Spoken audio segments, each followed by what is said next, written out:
दीदी गोटे कथा पचारि कौन पचार दीदी तुम तो जॉब कर इनकम भी कर यूट्यूब रे वीडियो अपलोड करके टाइम लॉस कहीं कर हाँ मुझे जॉब करी पैसा लोभरे एमती इनकम करने उद्देश्य करूनी मुझे टे भाइराल हाँपाई मोर इच्छा कौन पाई ना देखा शिखा ओडिशा ओडिशा तो केते यूट्यूबर बाहर आपण मैंने देखुए समस्ते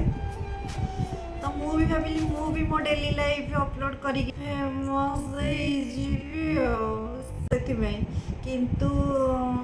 या भी भावुची जे समस्त लाइफ रे किसी ना किसी स्ट्रगल पॉइंट थाए तो मो लाइफ रे भी किसी माने स्ट्रगल जर्नी अच्छी जो कि मुझे ये आसिक पहुँची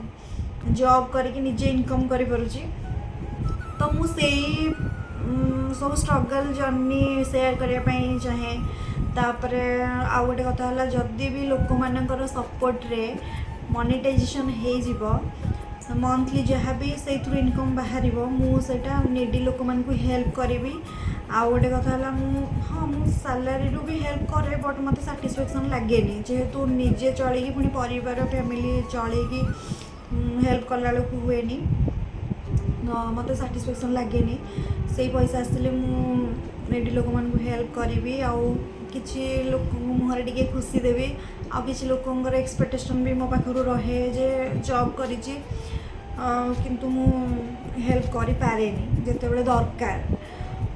तो से भी भाविली माने दीटा गोटे है भाइराल हाँ उद्देश्य आ गोटे है मुझे लोक साहाय्य करी मोनेटाइजेशन हेल्ले जदि पुणी से लोक मान डिपेंड करे से मो वीडियो उपर डिपेंड करे मोर तो ड्यूटी है जे मु अपलोड करी वीडियो किंतु लोक मानकर रेस्पॉन्डटा मैटर करुचे से केमिति मो वीडियो को रिएक्शन देबे तो मु भी एडिटिंग करिया मते टाइम नहीं एक्चुअली सत कथा मु एमती नॉर्मली टिके एडिट करी पके दोची तो बास